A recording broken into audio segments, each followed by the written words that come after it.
Maintenant, je voudrais aborder la question du communisme, mais sous cette idée d'un communisme à usage immédiat. C'est-à-dire qu'il ne s'agit pas de parler dans l'abstrait, en l'air, mais de s'interroger justement sur ce mouvement de va-et-vient entre un horizon et le rôle qu'il peut avoir sur l'immédiat.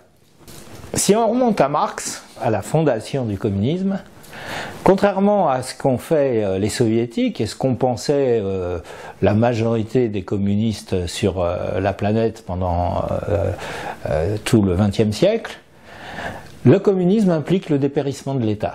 De ne pas substituer à la domination du capital, au fond, une autre domination qui nous est extérieure, qui serait par miracle totalement désintéressée et qui aboutirait à l'égalité ou but que l'on recherche.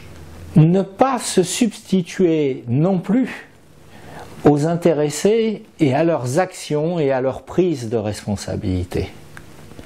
C'est-à-dire faire en sorte que les intéressés ne se rangent pas derrière un leader ou ne se rangent pas derrière une formation politique qui serait une espèce d'intermédiaire entre les gens, j'allais dire, normaux et l'État, qui serait le saint des saints, là où tout se décide. La citoyenneté se réduirait d'abord à la consommation de bien-être, seulement à être consommateur, et puis finalement on ne serait citoyen que le temps passé dans un isoloir pour désigner à qui on doit obéir ensuite. Donc la question du dépérissement de l'État est une question importante. Elle est d'autant plus importante que nous sommes dans un pays où on vote quasiment tous les ans, et où au fil du temps, chaque élection, quelle qu'elle soit, maintenant débouche sur les mêmes types de déceptions, d'amertume et de désillusions.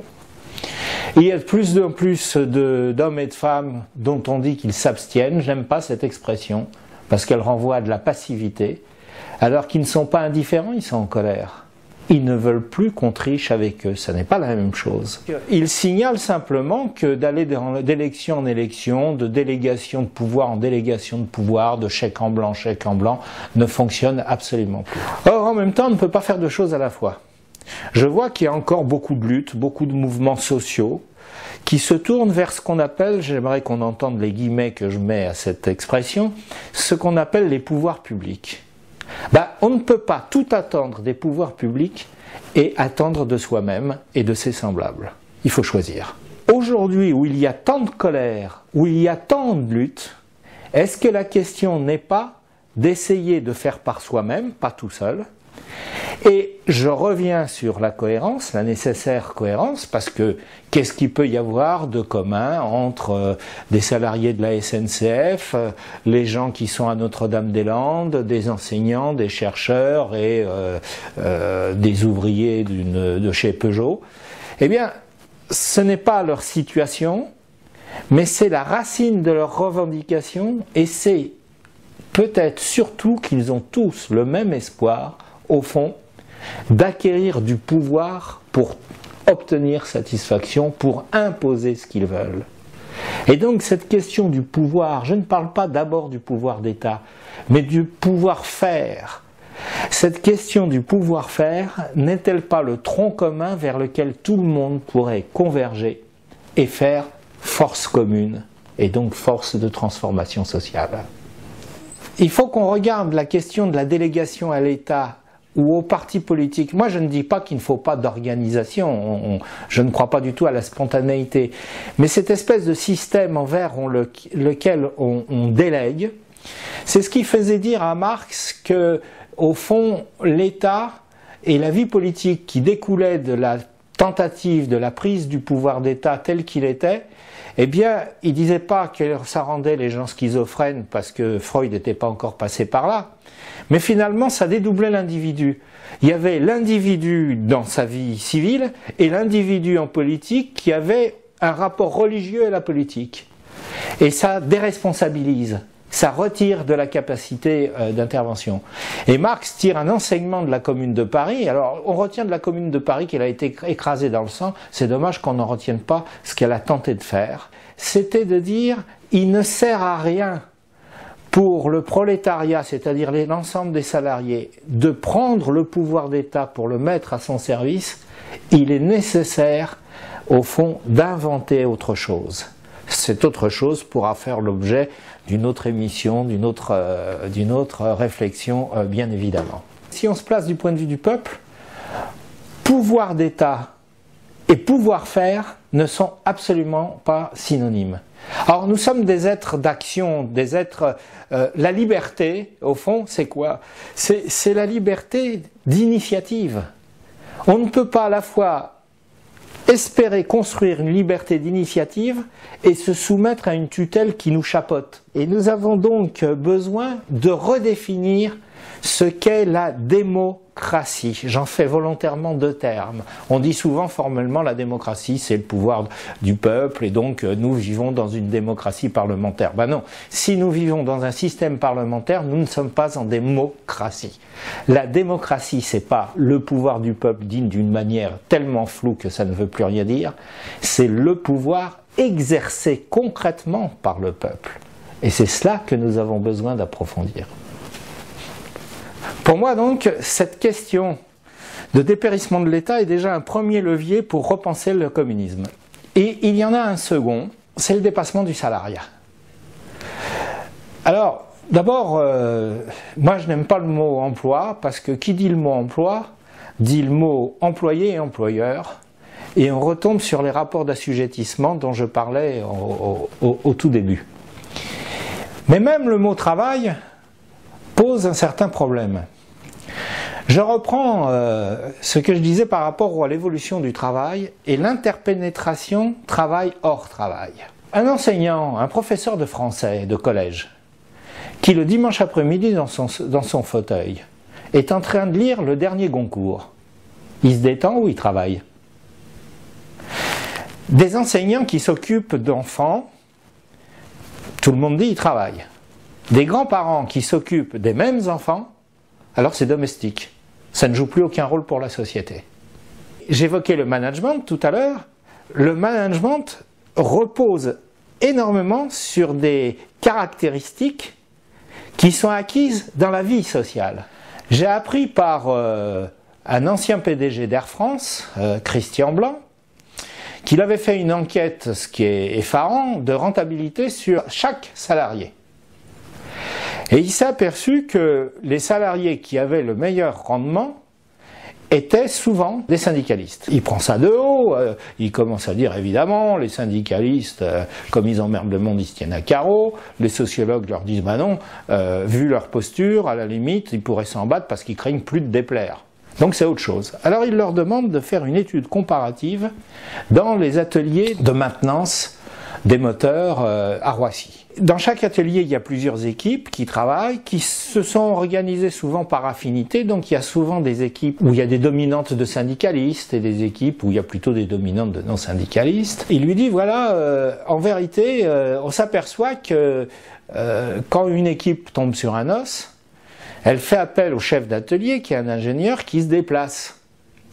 Évidemment, mais quand il y a trois équipes qui tombent sur un os, le chef d'atelier n'a pas le nom d'ubiquité, il va voir une équipe et les deux autres attendent. Et ce sont les équipes à dominante de syndicalistes qui font le moins appel à la présence du chef d'atelier et qui se patouillent par elles-mêmes. Le Christian Blanc, sûr de lui, évidemment, c'est des syndicalistes, ils ont les hiérarchies dans le nez.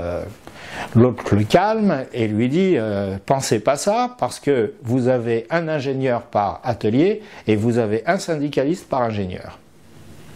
Donc c'est pas du tout ça. Alors qu'est-ce que c'est, dit-il? Ils disent ben voilà, la seule hypothèse qu'on peut faire, c'est que les syndicalistes ont tellement l'habitude de se battre et que ça leur résiste, et ils n'aiment pas que ça leur résiste, de la même manière qu'ils n'aiment pas que la direction leur résiste, ils n'aiment pas que le moteur leur résiste. Alors tant qu'ils peuvent, ils se dépatouillent par eux-mêmes, des fois ça leur demande du temps, mais ils ne s'arrêtent jamais eux.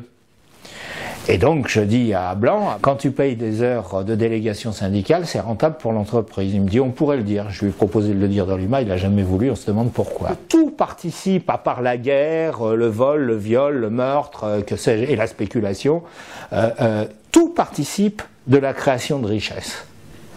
Et donc, on peut dépasser le salariat. C'est-à-dire que du temps passé en dehors, du travail, des heures au sens étroit du terme, participe du travail, participe de la formation de l'individu, et c'est l'individu total, si je puis dire, qui recrache tout ce qu'il est au travail.